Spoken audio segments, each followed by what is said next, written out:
Did you scare off the coyotes? Ready for corn harvest to be over? Yeah. Like a week and a half ago. I was ready for bed, to be honest. I wish you could smell it through the camera. Can you smell? Straight ahead. Nope. Nope. Nope.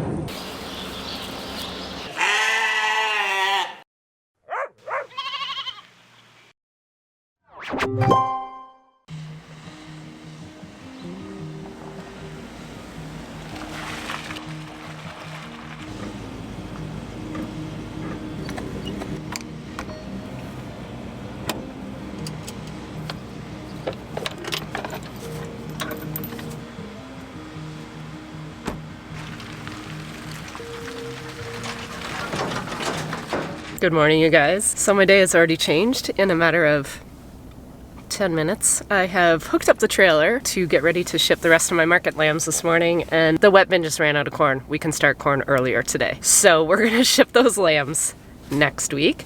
I'm gonna undo my trailer. I just told Carissa that plans have changed yet again. They change every single day. And I think Jess is gonna help us with corn today. So we're gonna get all set up here. Mark is just transferring a little bit of corn out of the dryer to make room for today's corn.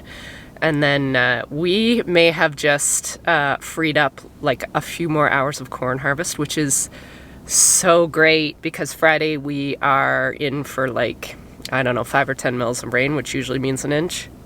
That's my metric conversion for you, especially when you don't want the rain. Anyway, so yeah, change of plans, but it's fine. We have room over there. I told Carissa we'll probably do weaning weights if it rains Friday, and then we'll do some shuffling over there in that barn to make sure everybody has lots of room. Hey, buddy. What are you doing today?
So, I don't know. I feel like he has sort of gone backwards a bit.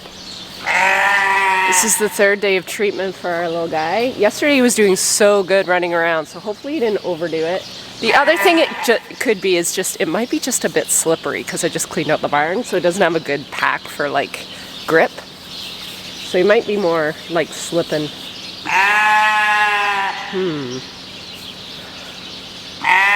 It's pretty persistent. Well, we'll just keep doing what we're doing. That's all we can do. You're so pretty.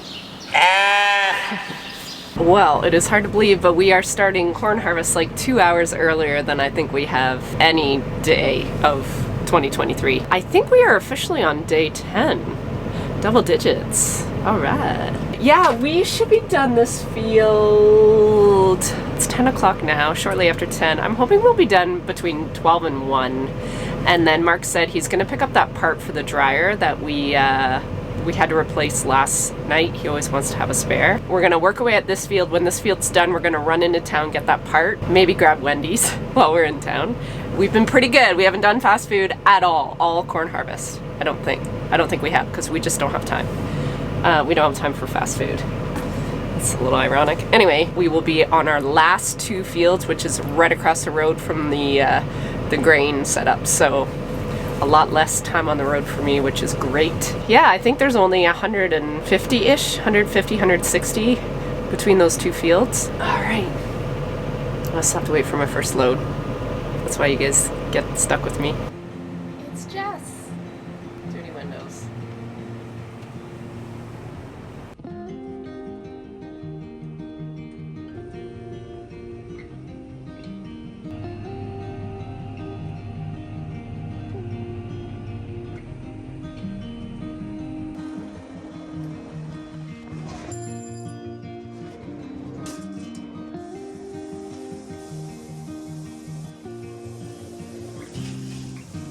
The good news is we have started our second last field of corn. The bad news is I did not get to partake in the McDonald's lunch.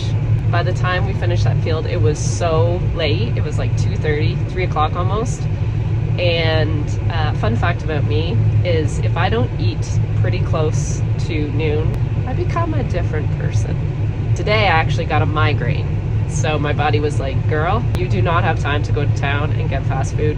Go directly to the house, go directly to the Advil container, and then proceed to eat a huge amount of lunch that now I'm regretting because I can't move. So yeah, I didn't get to go to town with Mark and Jess, but they're fine. They can deal with McDonald's tummies on their tractors today.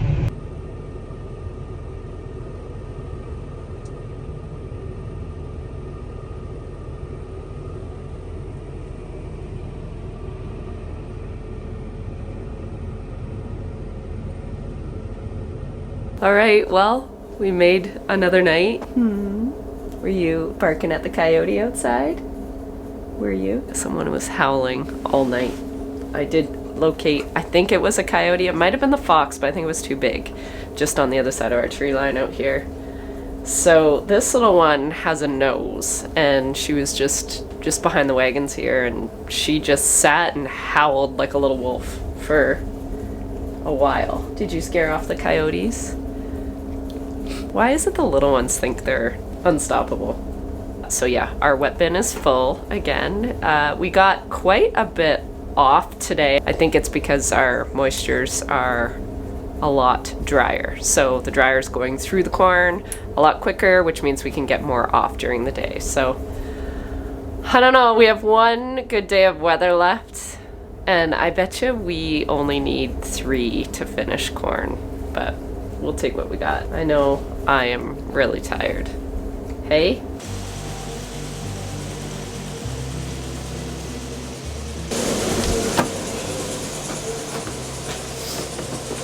I brought my breakfast. This is mine.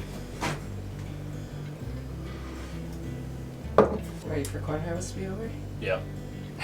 Like a week and a half ago. It's day 11. Looks pretty good actually. Oh, because of the... No, because he doesn't do liquid. Well, yeah. He's got a solid manure spreader and liquid stuff.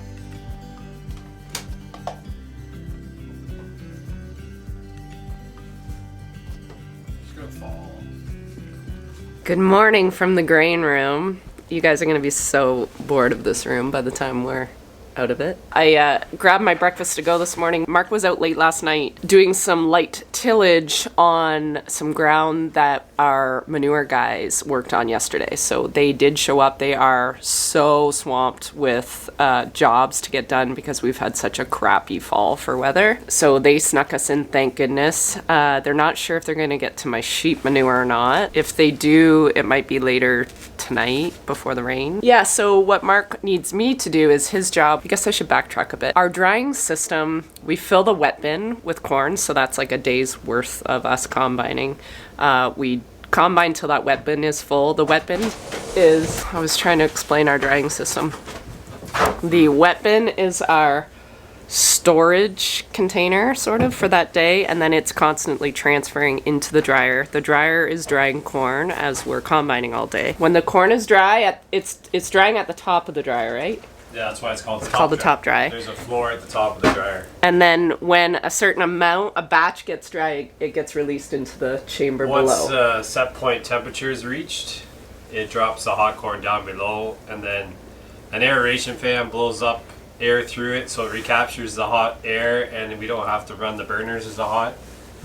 Right, because it's using its own heat, which is awesome. But basically, right now what we're dealing with is our wet bin is out of corn, so we're trying to transfer the dry corn at the bottom into a storage bin. So then our dryer is sort of emptied out, our wet bin's emptied out, we can fit more corn during the day in it. And we're trying to get as much corn as we can get off today because tomorrow's supposed to rain. Did I nail it? You nailed it 100%.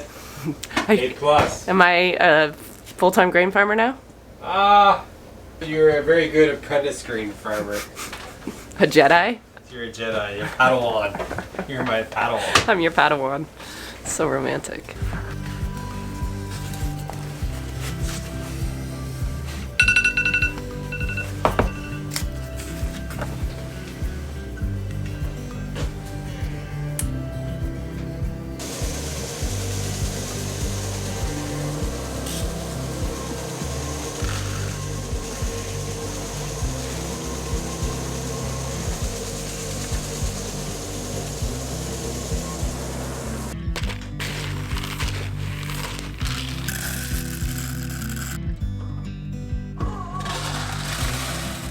Okay, so part of the babysitting process in this whole thing is the fact that every 10 minutes we have to take a sample of the dry corn, and then we document it here on this spreadsheet that I take all the wet crop information. I take moistures, weight, and temperature, and then we do the same after it's dry. But we take a sample every 10 minutes because we want to always make sure that the dryer is consistent. You can basically adjust this based on previous data that we've recorded here. There's a lot of adjustments and fine-tuning that always needs to get done with the dryer because your crop is changing every single day, especially when it's maturing. That's basically why I'm here, because every 10 minutes I have to take a sample. So while I'm waiting, I am listening to Fourth Wing on Audible, which is so good, but I'm trying to sort of keep it for my tractor time because I got a lot of tractor time. So in the meantime, I'm reading an actual physical book. So I always do like a little palate cleanser with a big thicky book because these are just easy to read and it keeps me from scrolling on my phone all day.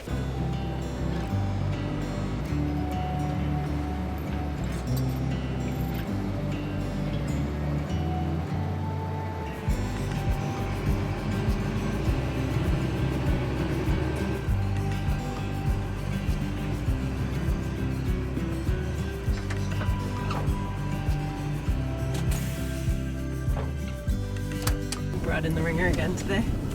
Yes, ma'am. What do you think? Of what? Corn harvest. Keeps me busy. Do you miss it? Yeah. Yeah. Not much has changed since the last time I did it, but It doesn't change. All right, we are officially on day 11 of corn harvest. We've been really, really lucky with this stretch. It is not that often in November. It's very rare that we get this sort of weather. This is typically when Mark calls it the switch. It's the winter switch. And the temps get cool enough in our area, and we're just off the Great Lakes here, that it can pick up a lot of snow. We're right in the heart of a snow belt. So it is not uncommon for like that November, anywhere from like November 10th to November 30th to start getting some pretty significant snow. Snow is just a dirty thing to happen when you're in the middle of corn harvest. It becomes a logistical nightmare. You have to wait for the snow either to melt off the corn, or if it's cold enough, which November isn't typically, if it's cold enough, you can work with the freezing temps and the snow will blow out the combine. But typically, if there's snow on the corn, it'll make a mess inside the combine and you can't combine. Not to mention what it does to the ground conditions. It makes wagon hauling difficult. It makes loading difficult. You get mud all over the road. It's just not ideal when it starts to snow. Things get greasy. So anyway, we are gonna take advantage of these last few days. Mark said we have rain tomorrow, but they've backed off the amount, which that means nothing to me because the weather, it's hit and miss, but typically when you don't want it, you get it. But he said after that, we have like 3 sunny days. And that would be really nice to finish corn harvest on some nice sunny days. Yeah, not much to complain about today, which is odd for us. We like to complain. I don't know why that is. Our wet bin is full, so we're letting the dryer work for a couple hours. And in the meantime, I got a delivery actually a couple of days ago, and I wanted to sort of open it up with you guys. A good friend of ours, sort of. I mean, I only know her through you, but... Social media friend. I did a podcast with her last year. Was it last year, last spring? Yeah. Last winter. Last I think it was January. Nice shirt. Oh, this whole day? Oh my god, I had no idea you were coming. What a I shock. had no idea. What a I shock. had no idea that you were also coming. What? Oh, what? Huh? What are the chances? Laurel, so I have a video with her in it. She is a wild and crazy girl, and I love her. She's awesome. She runs this little farm store, and she also has an online version. So I'm gonna put her details below. But I got some stuff for, I haven't decided if they're gonna be for gifts because I ended up falling in love with it. Let's do a little haul, shall one say. A little haul. So this was, again, it was supposed to be Christmas presents, but We'll see. we sort of love all her stuff. So we'll see. We'll see. Maybe we'll just put them Might in be our stocking own... stuffers. I was just gonna say, maybe we'll put them in our stockings. So I got this for the kids last year. It's this It's so good. mint. It's just hot chocolate. It's mint hot chocolate, and then hot chocolate. And they have like reusable, Yeah, it's like got resealable. It's resealable. It's the best. And I believe Laurel works with all Canadian companies, so they're all sort Local. of, well, they're all Canadian, which I love that about Laurel. Now, these are very, very special because she works with a good friend of hers who has built a candle company, so she makes her own candles, and she is doing an amazing job, and I think I've got many candles. I have so many I bought Halloween candles from her, and Laurel sells some of her stuff for her too. So that everybody sort of works together, which I absolutely adore. These local girls all supporting each other. Yeah, they make it so it's like all in one place. Yeah. So this girl's company, Nikki, I believe is her name, and she runs a candle company called Wick and Bear. And the candles are, I am telling you. They're my ideal candle. They're perfectly named to match what they actually smell like. So this one's Fraser Fir, and we got this last year, and we burned it all Christmas. Yeah, and this one's Holiday Home, and it literally smells like a living room that has a Christmas tree in it. Yeah, this one's Jess's favorite. It's called Cashmere Plum. Oh, it's so good. It's so good. I wish you could smell it through the camera. Can you smell? Like, I wish. So yeah, these are all, she hand makes these. She's got a great Instagram account. It smells like something I know, and I can't place it. I don't understand how she can make scents that smell like the season. Like, she killed it with her Spooky season. like, this was spooky season, and it smells like fall. And I don't know how she does it, but she does it. This one is my favorite, and it's called Silent Night. That one's really good too. It smells like Silent Night. I said to Jess, this is called Silent Night, and it smells like Silent Night. It's almost a cologne, like a... I don't know how to make it make sense, but it smells exactly how cologne sort of smell. it's a bit more manly. It's a little more not masculine. like, but it's not like cologne as in like overwhelming. I love this cashmere plum. I'm telling you. So that one's staying. I want to do a little better job of supporting some local businesses that I've come to really love buying from. Wanted to share with you guys. I realize that my audience is sort of everywhere. Anything from her website would make great. Good gifts. She's got a great, gifts. yeah, Quality gifts. Laurel's site has like home goods, Literally everything. jewelry. She does photography, so she's got prints and calendars and Literally everything. Lots of stuff. We should go there before the season is over. But never she's been. online, so it makes it just way too convenient to just go click, click, click. I think we've ordered something every single month, like every single season. Yeah, I try to support my girl. Okay. We're gonna go out soon again. Bye. We're gonna do the night shift tonight. Working on the night shift. I was ready for bed, to be honest. It gets pretty cozy in there. We'll have to fill the need to wagons. fill the wagons. I think I'm to bring the wagons over here. Should I call Dad and ask? I think that's what he said. On to round 2 for the day. The wet bin still hasn't gone down enough to keep filling it quite yet, so we're gonna fill up wagons. And then when it finally gets low enough that our high level switch finally switches off, Mark figures we can get probably about 3 sets of wagons in it, and then we can fill the wagons one more time. So yeah, we're just, it's not much, but it's something. And if it's gonna rain all day tomorrow, we just want to make sure we take advantage of every sort of dry minute we can muster. We all went in for a little warm up and some supper, and now we're just doing the night thing. Someone's calling me. Hello? Oh, so you want me to empty that wagon? Okay, bye. The wet bin has moved, so that means I can empty the set I have waiting.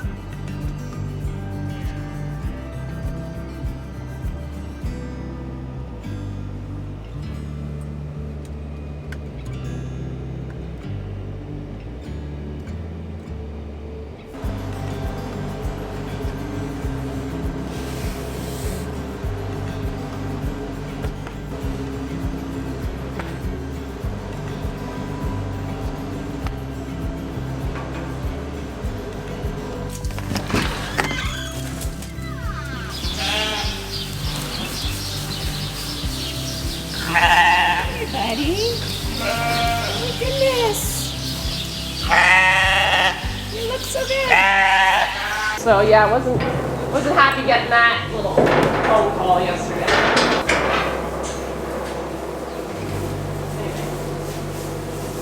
Head all the way around. I guess I can open it.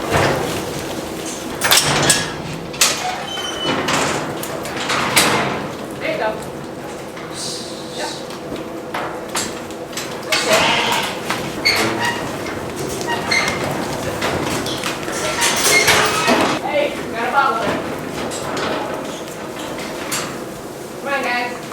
Relocation.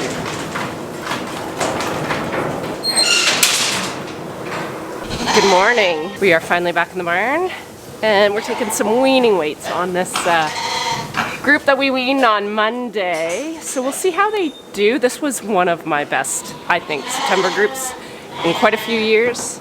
So I'm pretty proud of them just by, you know, overall look. Why I take weaning weights really is for more of a report card on mom. I use the weaning weight information to sort of judge mom. That plus an evaluation on her, like a physical evaluation, and decide whether she stays or goes. Just if she's a productive ewe, she stays, of course. And if she's a bit of a freeloader, then she has to go. So, okay. Sweating with the oldies. It is so good.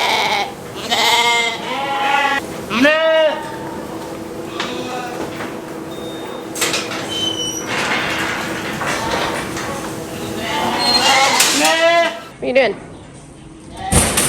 Yeah, I thought so. You ready? Turn around. Right there. That's it. I'm not sure what's flying in here with my flash. It looks like snow, but it's not. Where you go? Straight ahead.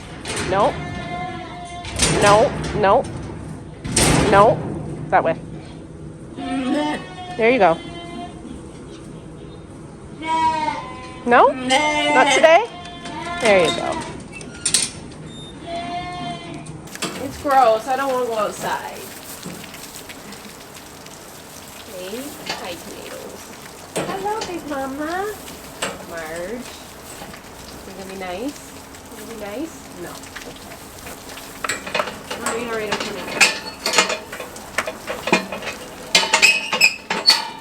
Alright, okay. Alright.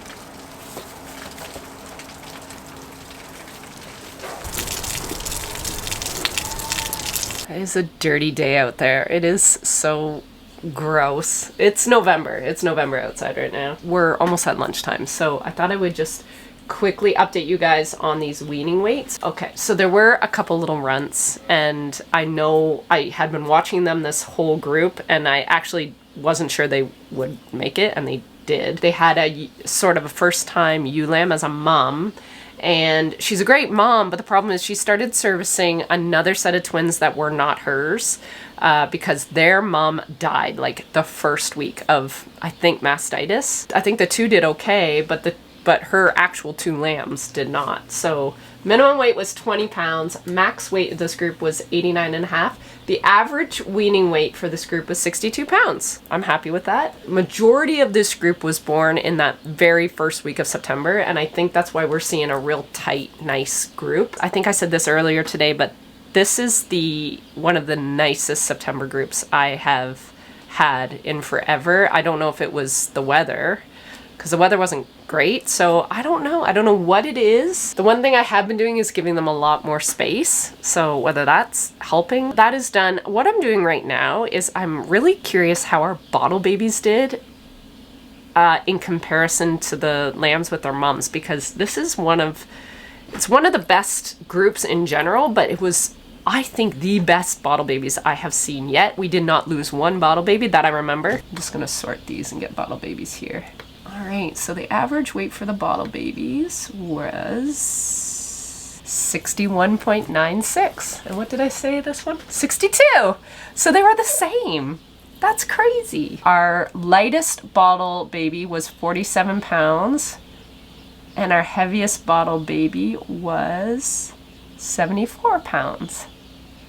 That's amazing. I knew they looked good, but I just wanted confirmation, and numbers don't lie. Unfortunately, sometimes I wish they did. On another note, my little boy is doing so much better on those back legs. He's still a little stiff-legged, but he's eating and drinking, and I think he'd just be a lot happier if he got put with the other lambs. He does not like being by himself. Chris is like, you gotta get him out of here. He is so loud. She also said the mom walks up to the other side of the gate. She's the only one that can shut him up. He's pretty loud. So that's a pretty good example of why I take my lambs and take them to a completely different barn. It makes weaning a lot less stressful on both mom and baby, because when they can hear each other, it takes a lot longer for them to go through that stressful sort of weaning period. Well, maybe I'll move that lamb this afternoon after lunch. I'm gonna eat first.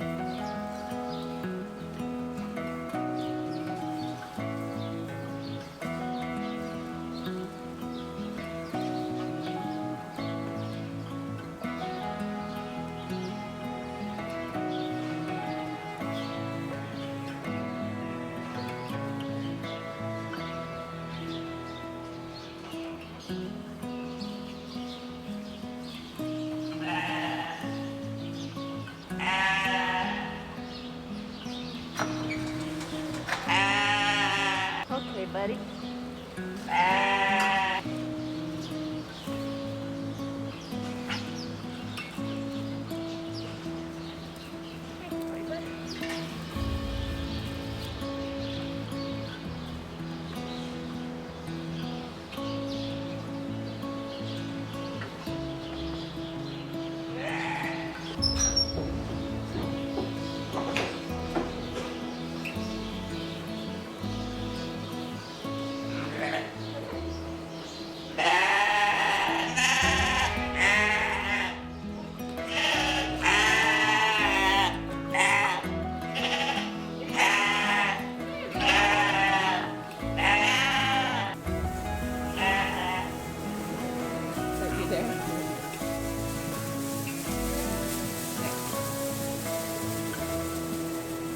Good. Well, I am so glad we got him on his feet and back with his family. He's just got to learn how to use the water and the feeders, but the good thing about him is he's got a whack of lambs to teach him. Since I'm over here at this barn, I thought I would show you what I was trying to show you in the dark last night. This is where we were at 10 o'clock last night. So this is all the corn we have left. That little chunk there, and then this little chunk over to where you see our winter wheat over there. That's all we got left. It's delicious. Another Friday evening back at the cabin on a little project. Coming soon. Oh, we got Lucy.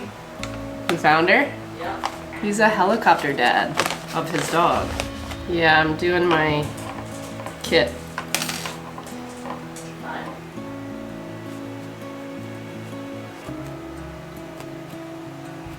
Oogie boogie. Oogie boogie. This is the age difference. She's always been like this. You